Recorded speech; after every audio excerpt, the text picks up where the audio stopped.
بسم الله الرحمن الرحيم. ربما يود الذين كفروا لو كانوا مسلمين ذرهم يأكلوا ويتمتعوا ويلههم الأمل فسوف يعلمون. وما أهلكنا من قرية إلا ولها كتاب معلوم ما تسبق من أمة أجلها وما يستأخرون. وقالوا يا أيها الذي نزل عليه الذكر إنك لمجنون لو ما تأتينا بالملائكة إن كنت من الصادقين ما ننزل الملائكة إلا بالحق وما كانوا إذا منظرين. إنا نحن نزلنا الذكر وإنا له لحافظون.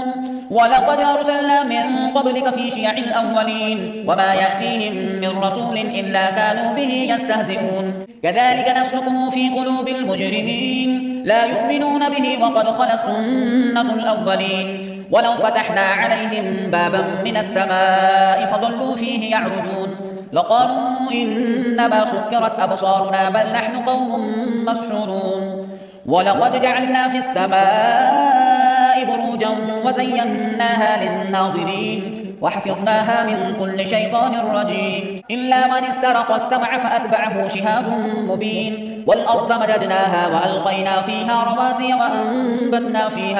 وأنبتنا فيها من كل شيء موزون. وجعلنا لكم فيها معايش ومن لستم له برازقين. وإن من شيء إلا عندنا خزائنه وما ننزله إلا بقدر معلوم. وأرسلنا الرياح لواقح فأنزلنا من السماء ماء فأسقيناكموه وما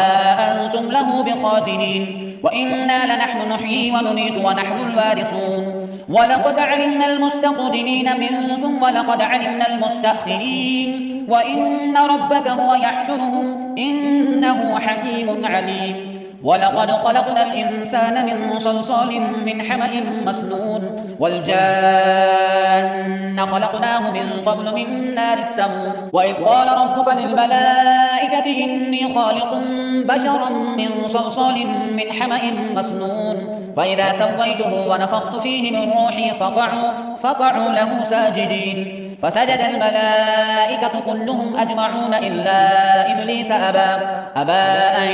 يكون مع الساجدين. قال يا إبليس ما لك ألا تكون مع الساجدين؟ قال لم أكن لأسجد لبشر خلقته من صلصال من حمأ مسنون. قال فاخرج منها فإنك رجيم وإن عليك اللعنة إلى يوم الدين. قال رب فأنظرني إلى يوم يبعثون. قال فإنك من المنظرين إلى يوم الوقت المعلوم. قال رب بما أغويتني لأزينن لهم في الأرض ولأغوينهم أجمعين إلا عبادك منهم المخلصين. قال هذا صراط علي مستقيم إن عبادي ليس لك عليهم سلطان إلا من اتبعك من الغاوين. وإن جهنم لموعدهم أجمعين لها 7 أبواب لكل باب منهم جزء مقسوم. إن المتقين في جنات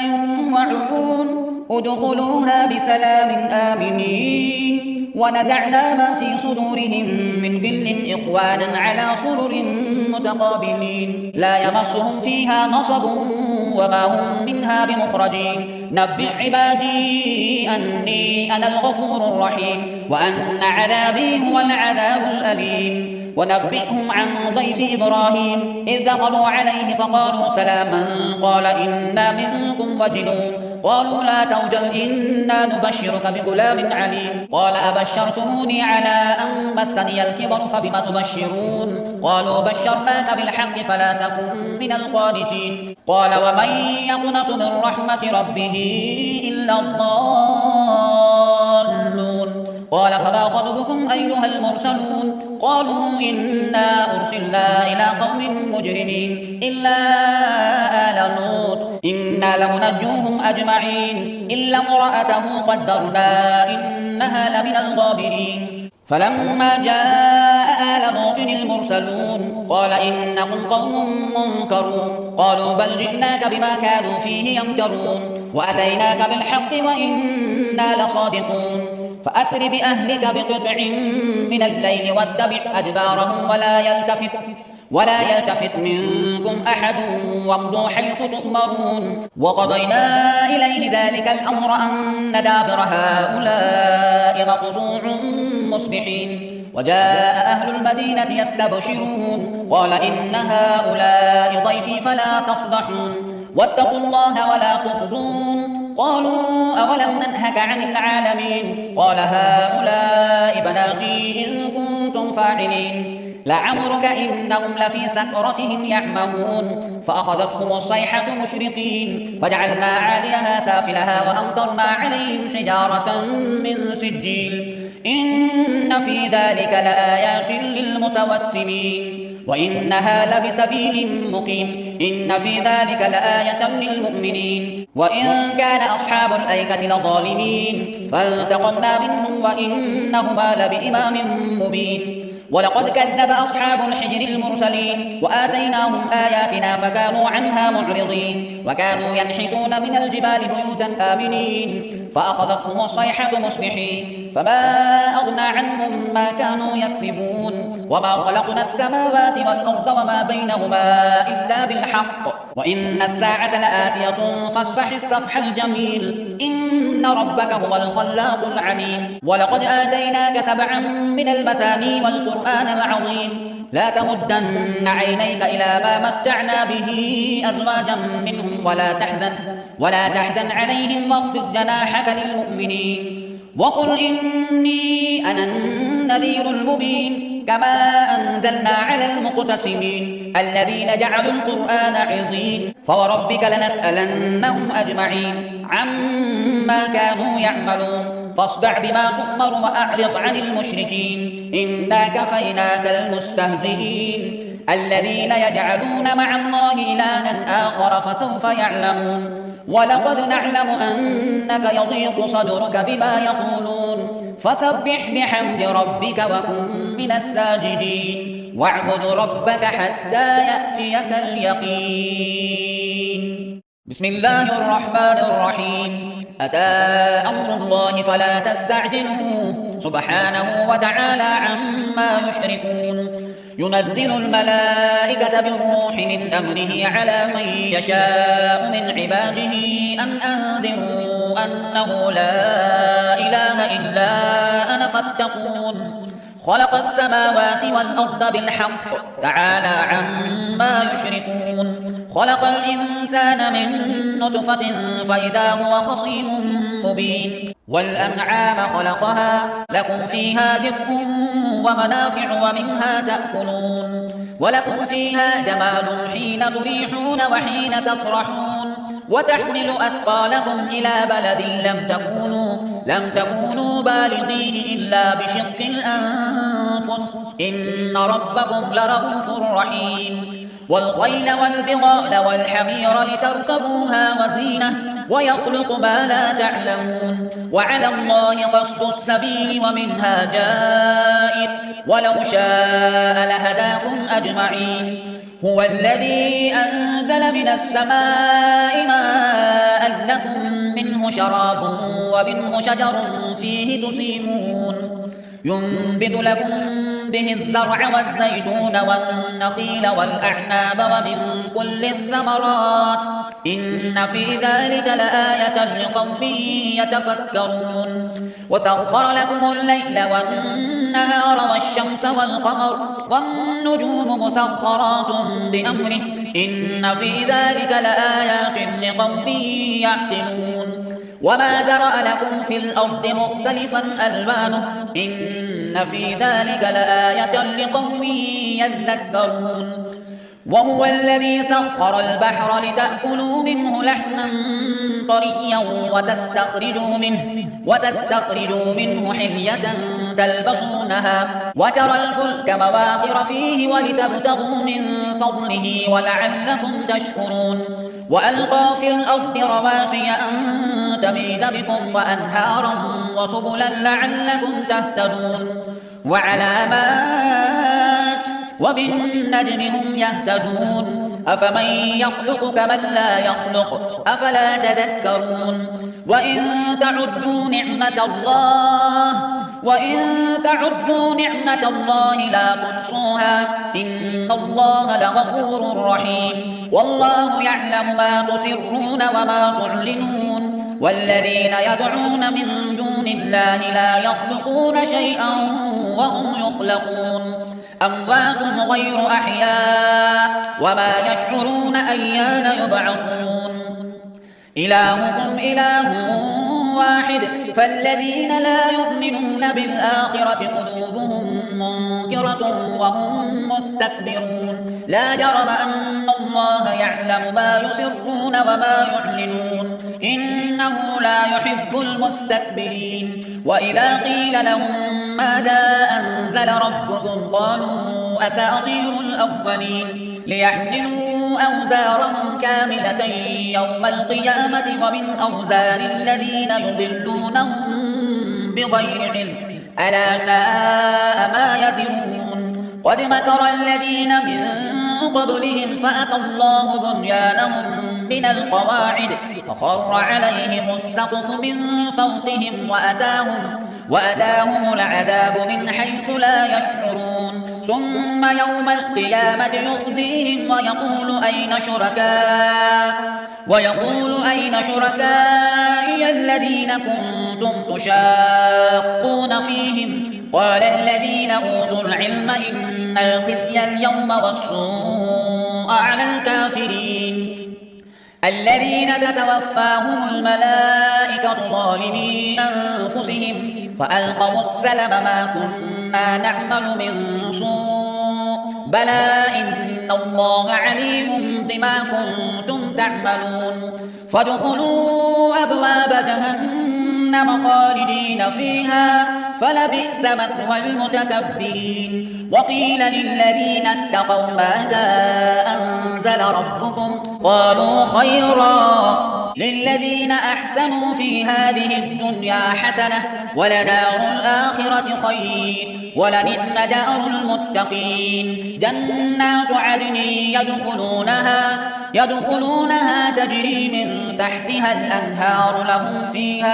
لهم فيها ما يشاءون كذلك يجزي الله المتقين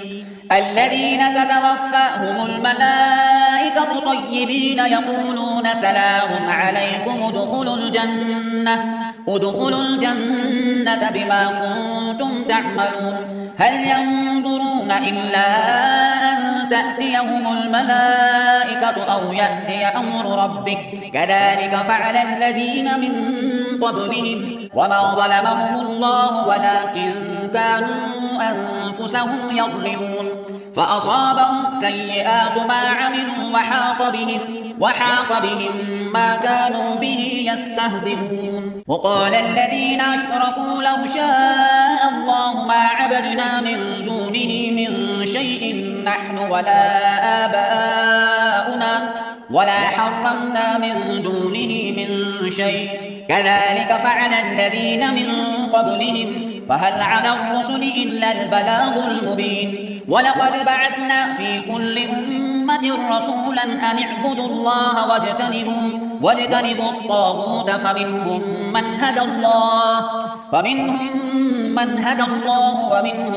من حقت عليه الضلالة فسيروا في الأرض فانظروا كيف كان عاقبة المكذبين إن تحرص على هداهم فإن الله لا يهدي من يضل وما لهم من ناصرين وأقسموا بالله جهد أيمانهم لا يبعث الله من يموت بلى وعدا عليه حقا ولكن أكثر الناس لا يعلمون ليبين لهم الذي يختلفون فيه وليعلم الذين كفروا أنهم كانوا كاذبين إنما قولنا لشيء إذا أردناه أن نقول له كن فيكون والذين هاجروا في الله من بعد ما ظلموا لنبوئنهم في الدنيا حسنة ولأجر الآخرة أكبر لو كانوا يعلمون الذين صبروا وعلى ربهم يتوكلون وما أرسلنا من قبلك إلا رجالا نوحي إليهم فاسألوا أهل الذكر إن كنتم لا تعلمون بالبينات والزبر وأنزلنا إليك الذكر لتبين للناس ما نزل إليهم ولعلهم يتفكرون أفأمن الذين مكروا السيئات أن يخسف الله بهم الأرض أو يأتيهم العذاب من حيث لا يشعرون أو يأخذهم في تقلبهم فما هم بمعجزين أو يأخذهم على تخوف فإن ربكم لرؤوف رحيم أولم يروا إلى ما خلق الله من شيء يتفيأ ظلاله عن اليمين والشمائل سجدا لله وهم داخرون ولله يسجد ما في السماوات وما في الأرض من دابة والملائكة وهم لا يستكبرون يخافون ربهم من فوقهم ويفعلون ما يؤمرون وقال الله لا تتخذوا إلهين اثنين إنما هو إله واحد فإياي فارهبون وله ما في السماوات والأرض وله الدين واصبا أفغير الله تتقون وما بكم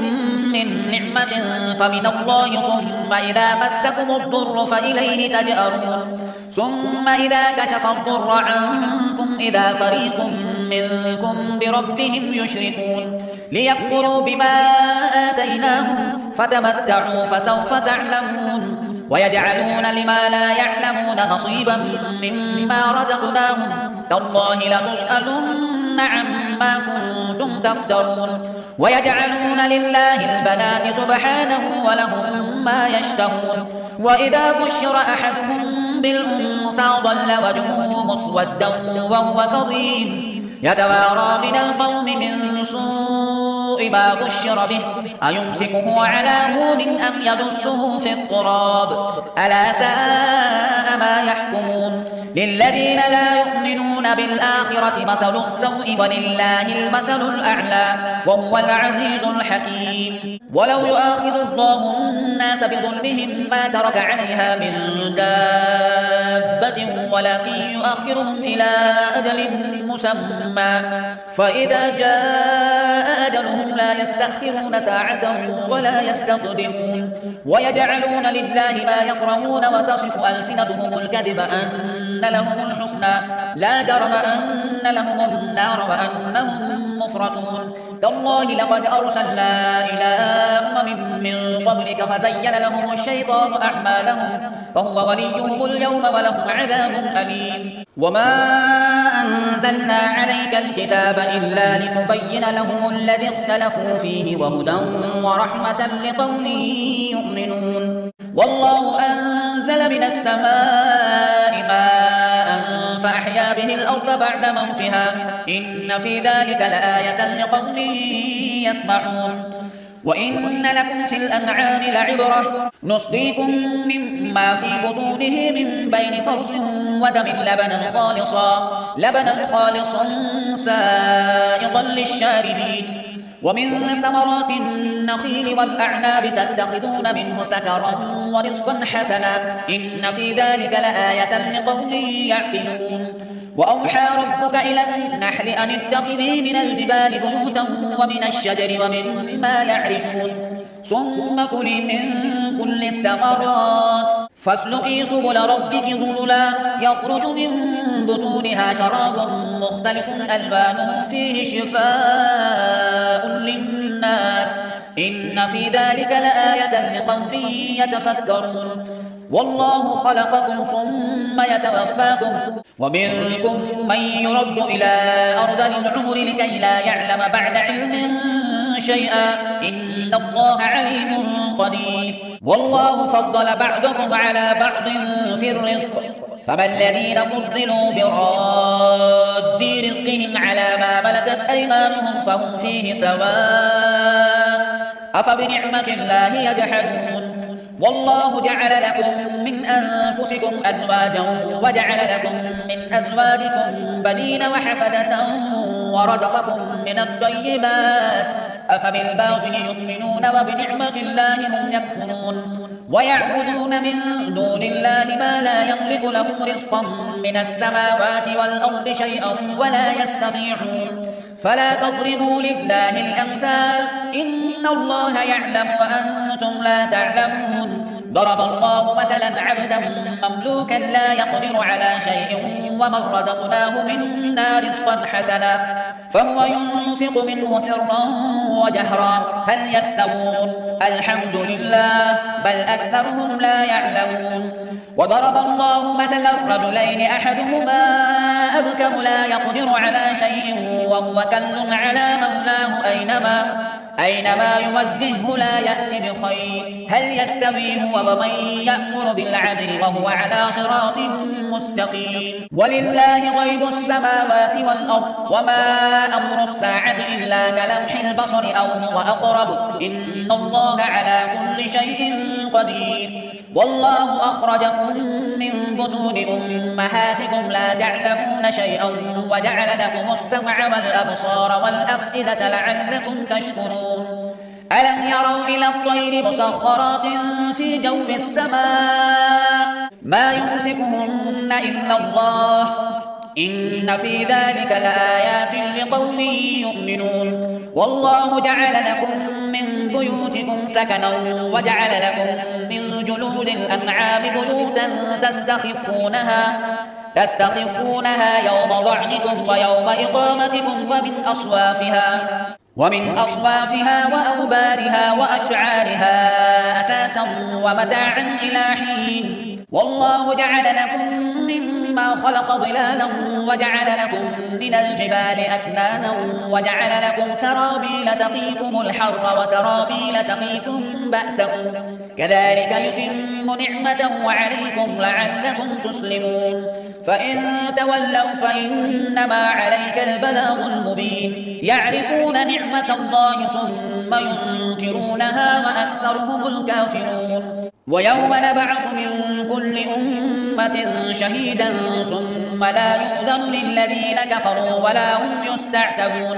وإذا رأى الذين ظلموا العذاب فلا يخفف عنهم ولا هم ينظرون وإذا رأى الذين أشركوا شركاءهم قالوا ربنا هؤلاء شركاؤنا الذين كنا ندعو من دونك فألقوا إليهم القول إنهم لكاذبون وألقوا إلى الله يومئذ السلم وضل عنهم ما كانوا يفترون الذين كفروا وصدوا عن سبيل الله زدناهم عذابا فوق العذاب بما كانوا يفسدون ويوم نبعث في كل أمة شهيدا عليهم من أنفسهم وجئنا بك شهيدا على هؤلاء ونزلنا عليك الكتاب تبيانا لكل شيء وهدى ورحمة وبشرى للمسلمين إن الله يأمر بالعدل والإحسان وإيتاء ذي القربى وينهى عن الفحشاء والمنكر والبغي يعظكم لعلكم تذكرون وأوفوا بعهد الله إذا عاهدتم ولا تنقضوا الأيمان بعد توكيدها وقد جعلتم الله عليكم كفيلا إن الله يعلم ما تفعلون ولا تكونوا كالتي نقضت غزلها من بعد قوة أنكاثا تتخذون أيمانكم دخلا بينكم أن تكون أمة هي أربى من أمة إنما يبلوكم الله به وليبينن لكم يوم القيامة ما كنتم فيه تختلفون ولو شاء الله لجعلكم أمة واحدة ولكن يضل من يشاء ويهدي من يشاء ولتسألن عما كنتم تعملون ولا تتخذوا أيمانكم دخلا بينكم فتزل قدم بعد ثبوتها وتذوقوا السوء بما صدقتم عن سبيل الله ولكم عذاب عظيم ولا تشتروا بعهد الله ثمنا قليلا إنما عند الله هو خير لكم إن كنتم تعلمون ما عندكم ينفد وما عند الله باق ولنجزين الذين صبروا أجرهم بأحسن ما كانوا يعملون من عمل صالحا من ذكر أو أنثى وهو مؤمن فلنحيينه حياة طيبة ولنجزينهم أجرهم بأحسن ما كانوا يعملون. فإذا قرأت القرآن فاستعذ بالله من الشيطان الرجيم إنه ليس له سلطان على الذين آمنوا وعلى ربهم يتوكلون. إنما سلطانه على الذين يتولونه والذين هم به مشركون. وإذا بدلنا آية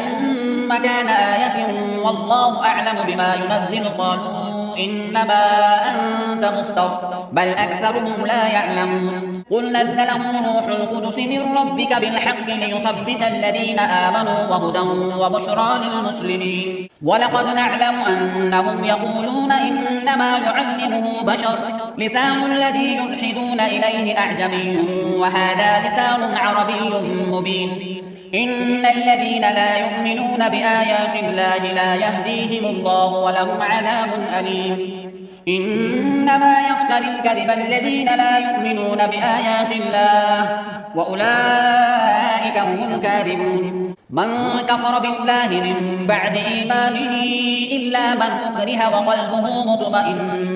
بالإيمان ولكن من شرح بالكفر صدرا فعليهم غضب من الله ولهم عذاب عظيم. ذلك بأنهم استحبوا الحياة الدنيا على الآخرة وأن الله لا يهدي القوم الكافرين. أولئك الذين طبع الله على قلوبهم وسمعهم وأبصارهم وأولئك هم الغافلون. لا جرم أنهم في الآخرة هم الخاسرون. ثم إن ربك للذين هاجروا من بعد ما فتنوا ثم جاهدوا وصبروا إن ربك من بعدها لغفور رحيم. يوم تأتي كل نفس تجادل عن نفسها وتوفى كل نفس ما عملت وهم لا يظلمون. وضرب الله مثلا قرية كانت آمنة مطمئنة يأتيها رزقها رغدا من كل مكان فكفرت بأنعم الله فذاقها الله لباس الجوع والخوف بما كانوا يصنعون. ولقد جاءهم رسول منهم فكذبوه فأخذهم العذاب وهم ظالمون. فكلوا مما رزقكم الله حلالا طيبا واشكروا نعمة الله إن كنتم إياه تعبدون. إنما حرم عليكم الميتة والدم ولحم الخنزير وما أهل لغير الله به فمن اضطر غير باغ ولا عاد فإن الله غفور رحيم. ولا تقولوا لما تصف ألسنتكم الكذب هذا حلال وهذا حرام لتفتروا على الله الكذب إن الذين يفترون على الله الكذب لا يفلحون. متاع قليل ولهم عذاب أليم. وعلى الذين هادوا حرمنا ما قصصنا عليك من قبل وما ظلمناهم ولكن كانوا أنفسهم يظلمون. ثم إن ربك للذين عملوا السوء بجهالة ثم تابوا من بعد ذلك وأصلحوا إن ربك من بعدها لغفور رحيم. إن إبراهيم كان أمة قانتا لله حنيفا ولم يك من المشركين شاكرا لأنعمه اجتباه وهداه إلى صراط مستقيم. وآتيناه في الدنيا حسنة وإنه في الآخرة لمن الصالحين. ثم أوحينا إليك أن اتبع ملة إبراهيم حنيفا وما كان من المشركين. إنما جعل السبط على الذين اختلفوا فيه وإن ربك ليحكم بينهم يوم القيامة فيما كانوا فيه يختلفون. ادع إلى سبيل ربك بالحكمة والموعظة الحسنة وجادلهم بالتي هي أحسن إن ربك هو أعلم بمن ضل عن سبيله وهو أعلم وهو أعلم بالمهتدين وإن عاقبتم فعاقبوا بمثل ما عوقبتم به ولئن صبرتم لهو خير للصابرين واصبر وما صبرك إلا بالله ولا تحزن عليهم ولا تك في ضيق مما يمكرون إن الله مع الذين اتقوا والذين هم محسنون.